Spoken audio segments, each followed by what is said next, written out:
निर्विघ्नं कुरु मे देव सर्वकार्येषु सर्वदा। हिंदुस्तान, आर्यभूमी, भारत, अफगाणिस्तान पर्शियापासून ते बर्मापर्यंत, हिमालयापासून ते कन्याकुमारी पर्यंत पसरलेला हा सुजलाम सुफलाम असा देश, सोन्याचा धूर निघणारी भूमी म्हणून ओळखला जाणारा माझा महान देश. आम्ही हिंदू नेहमीच संस्कारी, शांत, मनमिळाऊ, प्रचंड मेहनती, सर्वांवर आतोनात प्रेम करणारे आणि देवाच्या भक्तीत तल्लीन.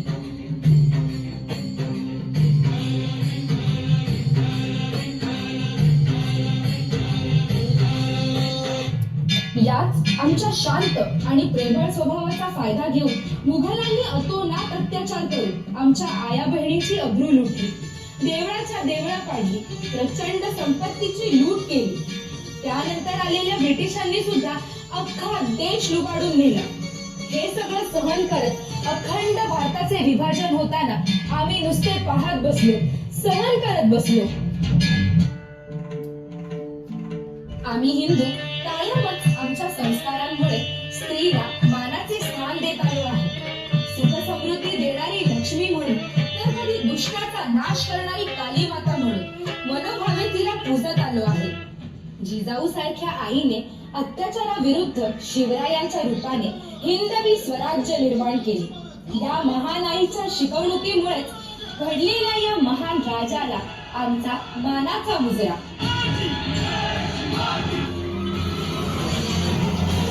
राणी पद्मावती सारख्या असंख्य स्त्रियांनी आपलं शीर शाबूत ठेवण्यासाठी आणि स्वतःच्या स्त्रीत्वाचा मान राखण्यासाठी स्वतःला जोहर करून अग्नीच्या स्वाधीन केले.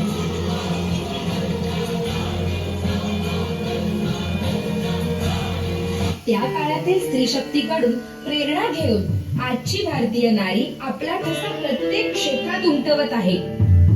चंद्रयान यशस्वीपणे चंद्राच्या दक्षिण ध्रुवावर उतरवून भारताचं नाव उज्ज्वल करणाऱ्या रितू परिधन श्रीवास्तव म्हणजेच रॉकेट वुमन ऑफ इंडिया यांसारख्या अनेक जणींनी ही मोहीम स्वतःच्या कर्तृत्वाने यशस्वी केली.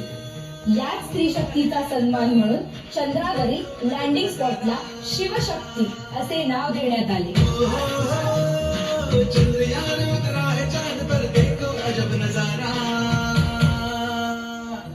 कोविड सारख्या महामारी संपूर्ण जगाला आपण निर्माण केलेल्या लसी देऊन doctor Priya Abraham, doctor Nivedita Gupta, doctor Sreelakshmi Mohandas यांनी संपूर्ण जगाचे प्राण वाचविण्यात मोलाचा वाटा उचलला.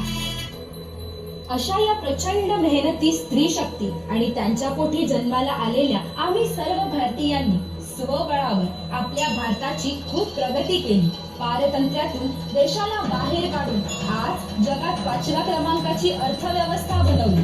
जागतिक महासत्ता म्हणून आज आपला भारत देश जगभरात अग्रेसर होत आहे. पण अशी प्रगतीची आणि विजयी धाव घेत असताना काही धर्मांध वेड्यांच्या हातून आमच्या मुलीबळींचे अत्यंत भयंकर रीतीने हत्या होत आहे. श्रद्धा वालकर, यशस्वी शिंदे यांसारख्या निष्पाप आणि भोळ्या भाबड्या मुलींची मोठ्या प्रेमाच्या जाळ्यात अडकवून निर्घृण हत्या केली जात आहे.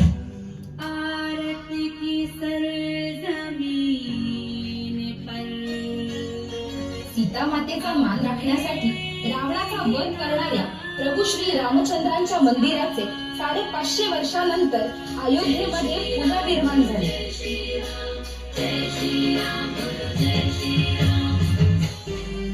त्या निमित्ताने कित्येक वर्षानंतर एकत्र आलेला हिंदू व भारताची चाललेली प्रचंड प्रगती रोखण्यासाठी परकीय शक्तीने जातीचे नवीन राजकारण सुरू करून हिंदूंमध्ये फूट काढण्याचे काम सुरू केले.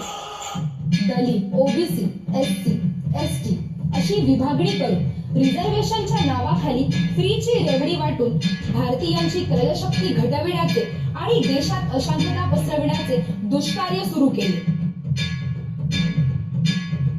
आता वेळ आली आहे आपल्याला जागा होण्याची, आपल्यातला शत्रू ओळखून त्याचा नाश करण्याची आणि अखंड हिंदुस्थान निर्माण करण्याची. नाहीतर आपल्या मुलाबाळांना रस्त्यावर चालणं सुद्धा शक्य होणार नाही. आपल्याच घरात घुसून आपल्यालाच मारायला हे लोक कमी पडणार नाही. ही डोक्याची घंटा वेळीच ओळखायला हवी. नाहीतर बांगलादेशातील हिंदूंसारखी परिस्थिती आपल्या भारतात होण्यास सुद्धा वेळ लागणार नाही.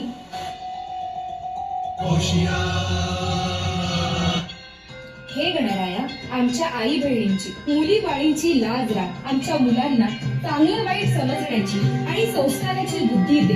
या नराधमांच्या मनात पेटलेली पूर्ण भावना संपू दे. विश्व हेच कुटुंब मानणाऱ्या आम्हा भारतीयांना शक्ती दे. आम्हाला शांत, सुरक्षित आणि समृद्ध होण्यासाठी